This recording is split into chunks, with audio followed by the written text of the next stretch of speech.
Nebojša, dobro nam došao u naš podcast Gram kulture. Drago nam je baš da smo te ugostili, da si konačno došao do Zagreba od svih pustih putešestvija po Europi.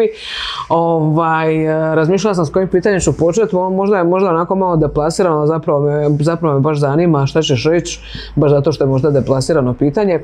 Znači, čim krene najava da Nebojša i Miodrag Sila, odnosno Drugi plan, kreću s nekim novim projektom, odmah su očekivanja u stratosferi jako velike, ali te opterećuje raditi u takvoj atmosferi već jako dugo zapravo.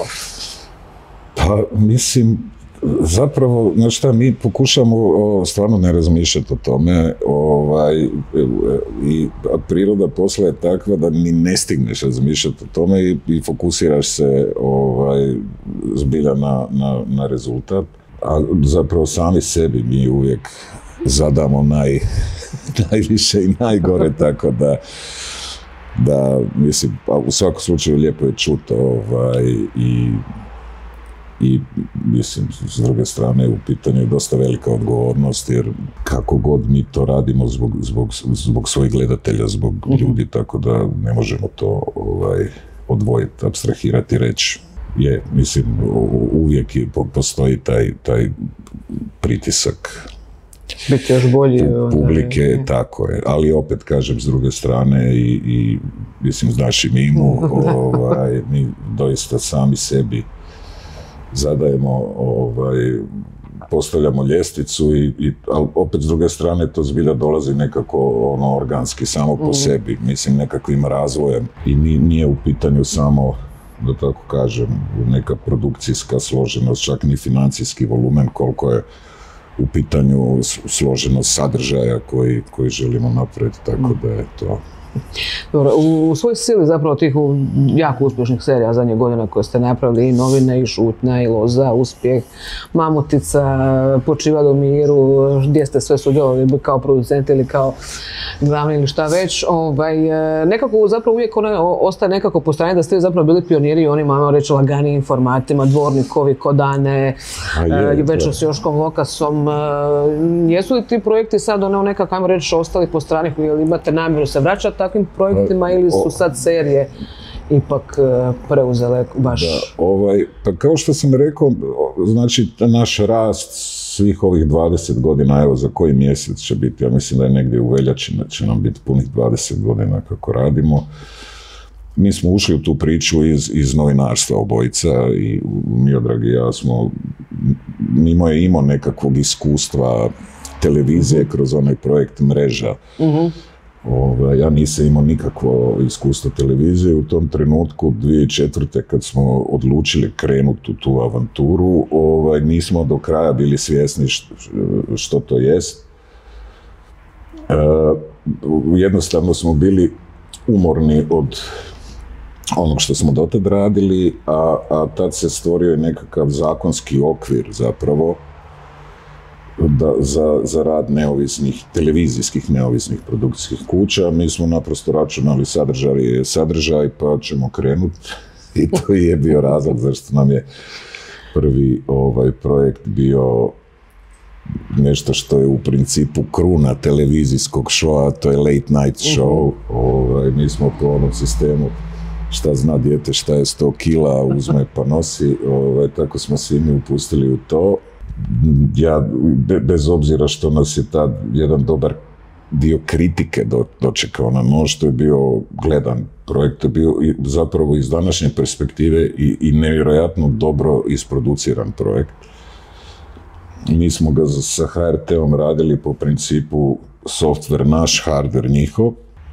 Taj uvjetno rečeno poluuspjeh nas nije obeshrabrio da ne nastavimo. Sumanuto smo pratili, naravno, i strane medije, gledali što su trendovi, tako smo onda kratko nakon što HRT nije produžio Večera s Joškom Lokasom, došli na ideju da radimo pravi ozbiljni cooking show, to je već legendarni Kodane. To je bio veliki hit i nekako paralelno s tim onda smo uspjeli dogovoriti Dina i napraviti Dina 2 sezone i to je bio zapravo nama izuzetno drag projekt. Ne samo zato što smo unutar žanra smo, kako bi rekao, uspjeli sačuvati granicu i sačuvati dostojanstvo i Dina i obitelje, ali i nas. Znači, nekako smo našli finu granicu. Tu svakako treba spomenuti redatelja Hrvoja Mabića. Tad smo se mi i okrenuli njemu i Nebojši Sljepčeviću, znači ekipi koja se tad okupljala oko Fejdina, što je na kraju donijelo nekakav drugačiji moment i drugačiji pristup formatu i to je dobro radilo.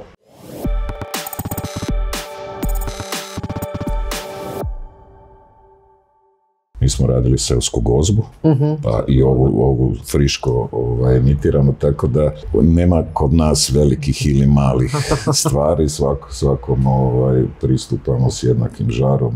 Kad krećeš u projekt, da li razmišljaš više o tome, da li je to nešto što će se gledateljima svidjeti ili je to nešto što ti želiš napraviti da bi se gledateljima svidjelo? Znaš šta, nama je, uvijek nam je, imaš onaj isti refleks kad kao urednik slažeš sljedeći broj nečeg. Znači,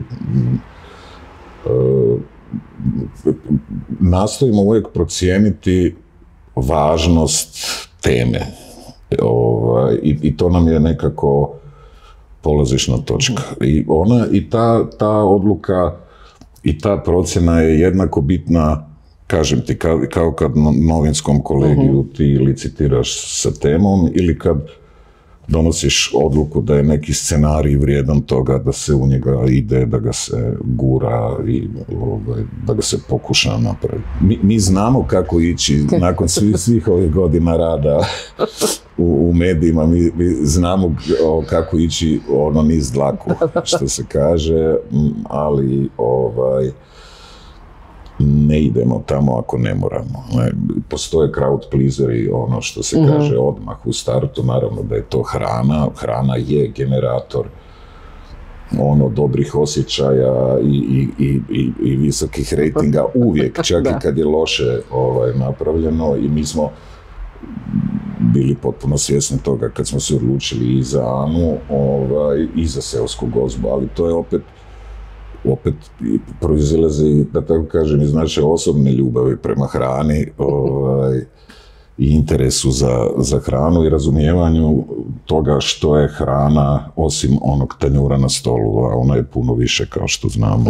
Tako da, mislim, mogli smo u nekim situacijama podilaziti, ali smo se odlučili ići malo kontra struje da bi na neke duge staze se isplati. Dobro, i pokazalo se zapravo dobrim odabirom. Nekako, barem je moj dojam, ne znam da li je tvoj nekako kao da ste ipak sa šutnjom, a okej, da ne spominjem sad i novine, sad da je ipak nekako granica pomaknuta, možda zato što je to snimljeno po istinitim događajima, pa svi ljudi nekako poistovjećuju, ali ti imaš možda taj dojam da je šutnja nekako probudila i one možda najveće skeptike. Naš prvi dramski projekt je bio potpuni fijasko. To je bila operacija Kajman, nešto što je trebalo biti komedija, a mi tad, kak smo bili novi u tom poslu, nismo mogli dobiti ni jednog drugog redatelja osim pokojnog Lukasa Nole. Jer sad imali smo fantastičan ansambl glumački, zbilja best of the best, generacijski. Ali Lukas je komedija, nekako imali smo i sjajnog pisca, jednog beogradskog dramaturga Nebojšu Romčevića. Priča je bila univerzalna, s ovih naših, zove se operacija Kajman, pranje novca, offshore i nekakav skvod ovdje koji to treba raspetljavati, loviti i tako dalje. Ali nekako nije se to sve uklopilo. I tu smo gadno financijski nadrapali jer je Nova TV bila nemilosrdna u načinu na koji su raskinuli ove suradnje. A nakon toga smo išli u Mamuticu. To je sve bilo postavljeno kako treba, sa dosta mizernim budžetima i u dosta teškim okolnostima, ali to smo iznijeli i to je nama dalo nekako mogućnost da osjetimo sami sebe i koliko možemo napraviti. To je već bio, da tako kažem, pomak na tržištu, jer do tad televizija nije imala čiste pokušaje da se radi jedan suvremeni soft crime procedural, toga nije bilo. Bili su neki smiješni pokušaji, ali naprosto nije bilo nečeg što je jedan od temelja svake televizije i to je tako već 50, 60, 70 godina, ne od jučer. I to je bilo dobro. Nakon toga smo napravili sljedeći iskorak, a to je bila Loza, koja je prva zapravo išla prema onom što mi znamo kao high-end. Znači, ona se radila kinematografski, radila se izvan Zagreba, radila se na otoku, snimala se sve na naturalnim lokacijama, znači to je bio ozbiljan iskorak. I nakon toga ništa više nije bilo isto, ne samo u našem slučaju, nego se promijenio i pristup prema onom što se očekivalo od kvalitetnih dramskih serija. Odmah nakon toga je došao Počivali u miru i tako dalje, onda se priča nastavila. U nekom međunarodnom smislu i nekom širem smislu novine su bile breakthrough i one su bile to ne samo za nas, ne samo za Hrvatsku, one su to bile zapravo, evo, i to mi baš onako puno znači ove godine je Jovan Marjanović, direktor Sarajevo Film Festivala, na Series Money u Lilu, a to je najveća evropska, da tako kaže, smotra i market kad su u pitanju televizijske serije i televizijska produkcija. On je radio regionalni showcase, znači Adria regija ili već Balkan kako zovu, i on je sam, kad je počeo izlaganje pred prepunim auditorijem, bio je veliki, na ogromnom displeju iza njega je pisalo Breakthrough for the series production in region, 2016. godina, novine, i uz to je bio onaj first pilot script contest HBO-a.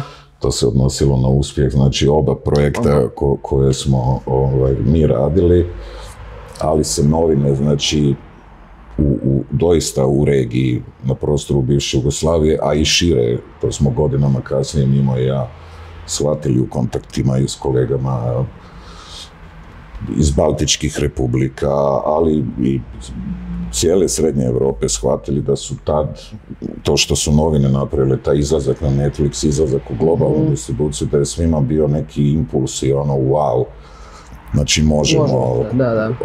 Tako da, Šutnja je prva prava koprodukcija televizijskih serija koja je pokrenuta tu kod nas. Naši partneri su zapravo bili ogromni, veliki, na prvoj sezoni.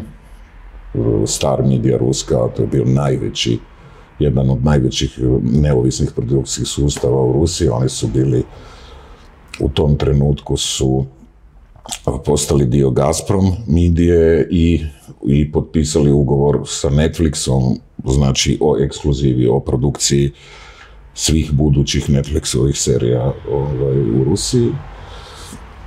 Ukrajinski partner OTV je bio nova streaming platforma njihovog najvećeg televizijskog sustava, to je bio MGU, taj Media Group Ukraine. I uz njih su se projektu pridružili i uz Beta Film, ZDF, Arte, koji su u startu, znači, donijeli tržište Njemačke i Francuske. Znači, tako da je inicijalno Šutnja samo kroz koprodukcijske partnere izlazila pred ogromno tržište. Govorimo o stotinama milijuna ljudi.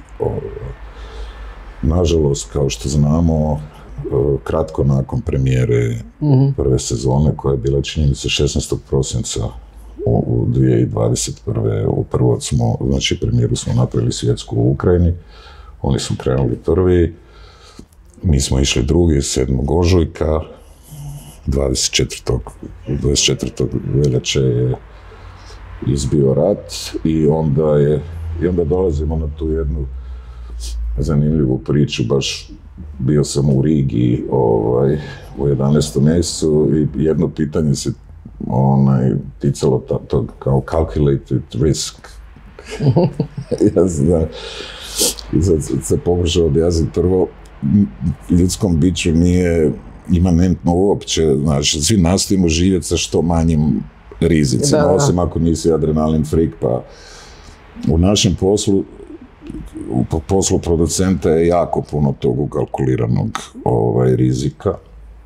Međutim, nekad ni u najluđim snovima ne možeš ukalkulirati mogućnost, recimo, da će ti dvije zemlje iz kojeg ti dolaze dva ključna koprodukcijska partnera, da će između dvije sezone zaratiti. Tako da su to neke zbilja čudne i neočekivane situacije. Međutim, ono na što sam jako ponosan je da smo drugu sezonu, uz sve to što smo izgubili, uspjeli napraviti i nekako mi se čini napraviti bolje i čvršće i podnijet i pokrpat s drugih strana i rupe u budžetu. Ono što je nama svakako žao, inicijalno šutnja je bila zamišljena kao trilogija, svaka sezona se trebala znači vezat uz ono što smo imali u svakom od ova tri Dragina romana, ali sam zapravo jako ponosan kako smo i Marijan i Dado i Mimo i ja uspjeli napraviti seriju koja nije iz fokusa gubila ono što je od početka, znači priča, ovo je priča o zlostavljanju djevojčica, o zlouporabi moći, o trafikingu, tako da sam baš sretan kako se to na kraju izvelo i ispričalo. Da. Priča šutnja zapravo je jako mučna priča, nije sad do te mjere da gledaš pa kažeš nema šanse da se ovo događa i to sve skupa. Međutim, cijelo vrijeme dok gledaš seriju, dok ja gledam seriju, ne možeš izbaciti iz glave da je zapravo nekakva kultura zataškavanja kod nas jako prisutna. Ako ne zataškavanja, onda pokušaj zataškavanja ili minorizacija i banalizacija nekakvih problema. Kako to vidiš? Mislim, naše društvo stvarno je zapravo nekako prožeto tim pokušajima da se sve... Tako je, šuti, sramota je, by the way, jako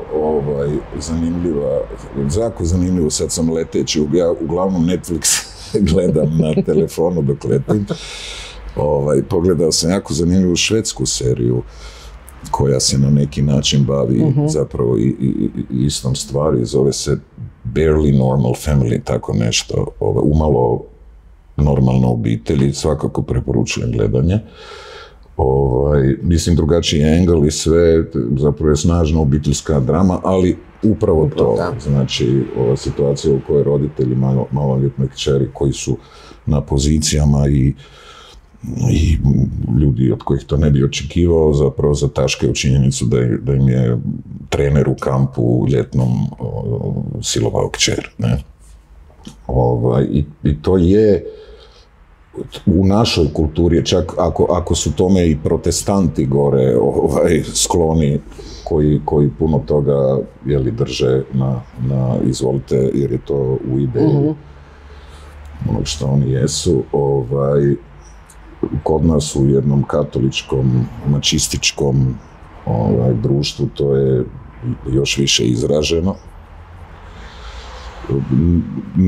Na više razina, naprosto, znači, s jedne strane, kad se gleda u odnosu na pozicije moći, ovdje se naprosto podrazumijeva da kad si na poziciji moći, da uzimaš ono što ti i pripada i što ti ne pripada, odnosno podrazumijeva se da ti sve pripada, kao što možemo vidjeti nevezano za seksualne prijestupe. Vidimo da ljudi dođu pa grade, iako su svjesni, zato što zato je to duboko ukodirano u tom mindsetu. A onda i obiteljski, da kažemo, pod navodnicima obiteljska strana gdje se o sramoti ne govori. Da. Znači, i gdje ako se nešto tako i desi, nije bitno ko je kriv, bitna je eventualna ljaga koju će to, donijeti obitelji, kako ćemo živjeti s tim. Kako ćemo živjeti, sa tom etiketom i to su sve strašne stvari, naravno, kao što svi znamo. Kako ti je bilo zapravo raditi na tako teškoj priči, obzirom na, pretpostavljam da možda znaš neke stvari koje nisu u seriji ili to skupa, kako se zapravo se nosio sa tom?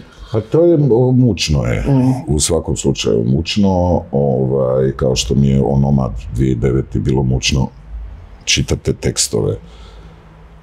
Uvijek je mučno, iako sam ja izgradio, obzirom na svoju, novinarsku prošlost, sam sam sebi izgradio određen obrambeni mehanizam da se nosim s takvim stvarima. Danas mi je to ipak puno teže, malo sam ispao iz forme i nekako mi se sve promijenilo kad sam dobio svoju kćer, pa se tu značajno se perspektive promijene.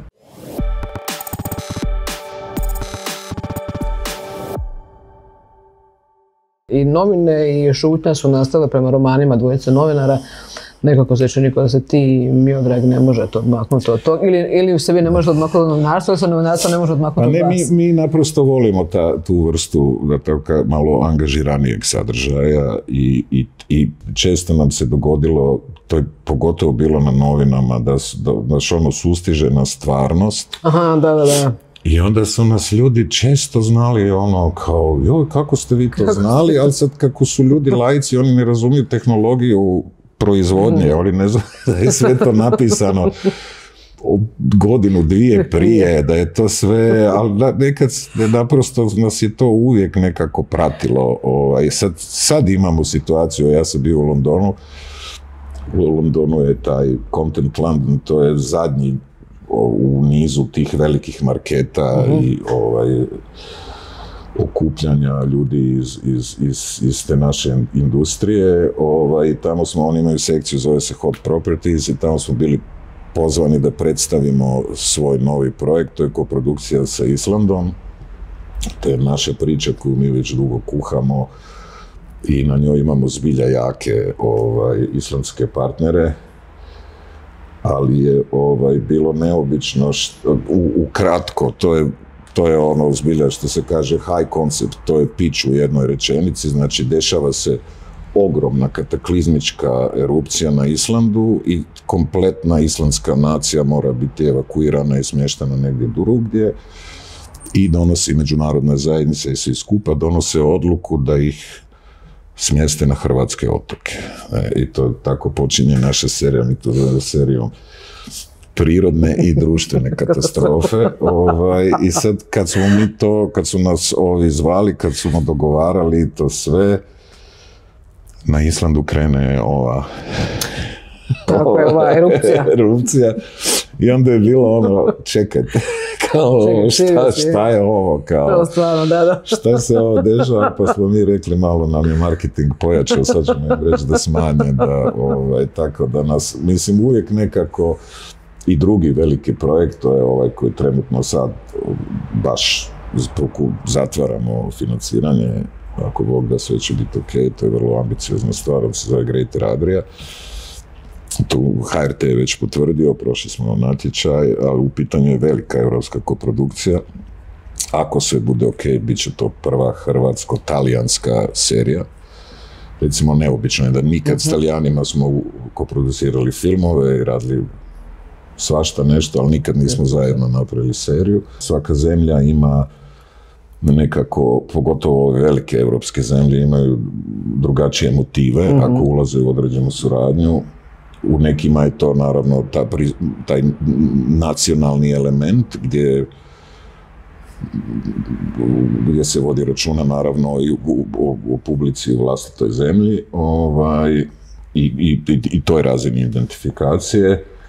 Recimo, Njemci u pravilu, oni ne inzistiraju na, pogotovo ako je ZDF partner, to je najveći evropski javni servis, oni procjenjuju važnost teme, ako se uključuju koliko je tema važna na europskoj razini, tako je bilo i u slučaju šutnje, oni su naprosto procijenili, iako priča nema uopće njemačkog elementa, da je u pitanju važna europska tema koja se tiče svih.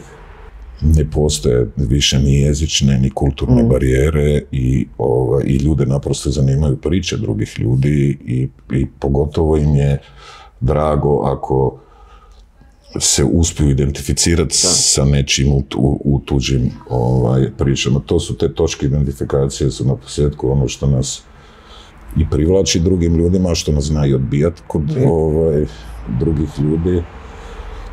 To se recimo najbolje vidjelo na primjeru novina koje su bile nevjerojatno dobro prihvaćene u Latinskoj Americi. Kako dođeš do Netflixa i HBO-a? To je ono valjda sveti gral svih valjda produkcijskih kuća, barem ovih manjih ili... Netflix su odradili naši distributeri. To je bio Keshet, to je sjajna, Keshet International, sjajna izraelska kompanija koja je prepoznala novine igrom slučaja su nas 2016. Njihova predstavnica je bila na ovom Nemu u Dubrovniku, Keren Šakar. Kad je ona to vidjela je nešto što su i oni radili, neku tu vrstu ludila. Oni su to zvali edgy mainstream, a kao jedan od primjera što su to oni radili je serija koja se originalno zove Hatufim.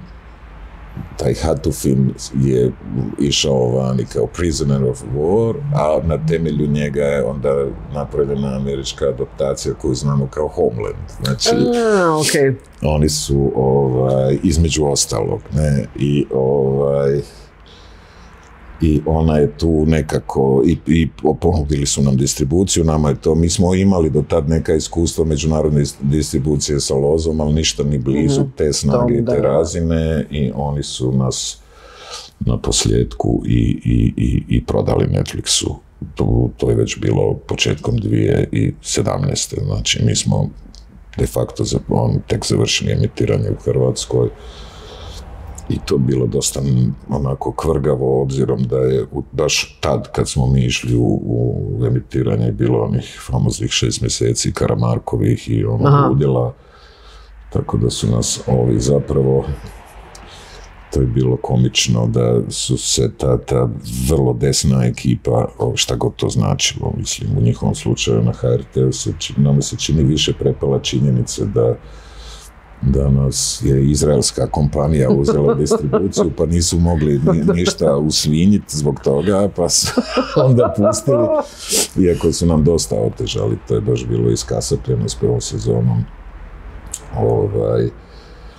Tako da, i onda su oni Netflix, što je zapravo bilo veliko, obzirom da ta 2017. Netflix je imao na 5, 6, 7 možda međunarodnih naslova. Fauda, Marseille, Lillehammer, koja je baš bila njihova produkcija, ali tim je uspjeh veći. Još je to bilo dosta nova stvar. Sad slijedom, mi smo dio beta filma od unatrag 3 godine. Beta film je jedan od najvećih evropskih sustava, distribucijskih i produkcijskih, i naravno da nam to otvara mnoga vrata, tako da te neke stvari, neku etiketu više uopće ne nego, Ok, da, to se porazumijeva. Da, tako da je, ali i bit svakako kao poruka producentima, distribucija je jako bitan element, znači osigurati si distributera, barem agenta koji će onda koji zna načina. Tako je, da se sadržaj predstavi, to je zapravo najveća stvar i najskuplja stvar i nešto s čim se mi naprosto ne znamo nositi.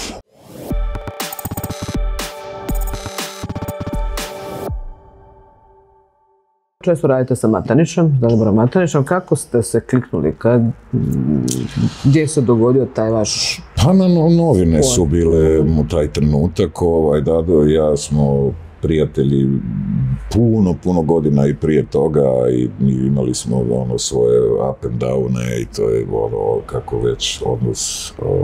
I on je sam, da tako kažem, isto on je imao s jedne strane zazor prema serijama. Dado je jedan, prije svega, izuzetno pametan čovjek, širok, koji sve te stvari razumije, on poštuje žanrove, on ih razumije, on u njima uživa, on se zna s njima igrat i to se zbilja vidjelo, a mi smo s druge strane zbilja vodili računa da mu ostavimo i prostora da na neki način ispoštuje i to otkud dolazi, a to je evropski umjetnički film. Naravno da bude povuci, potegni, ovako ćemo, onako ćemo, ali generalno baš nam je dobro.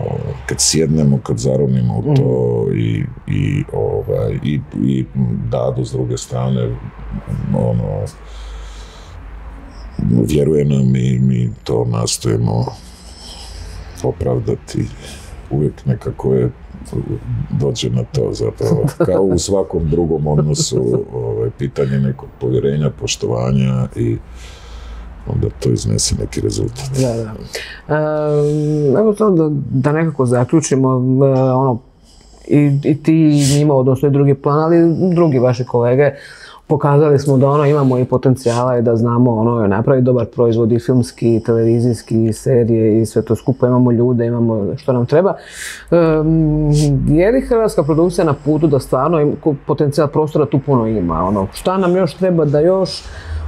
Nekako se čini da još uvijek nismo baš skroz pokazali koliko se možemo, šta nas tu najviše koči, šta nam treba da...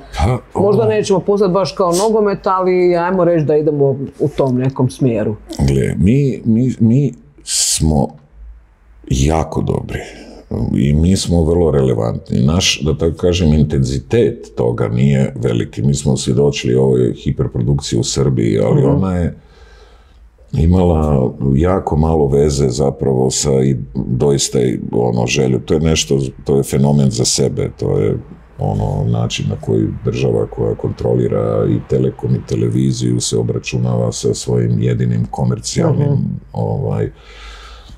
protivnikom i zato koristi serije. To je zbilja, to je za napraviti seriju o tome, ali mi nekako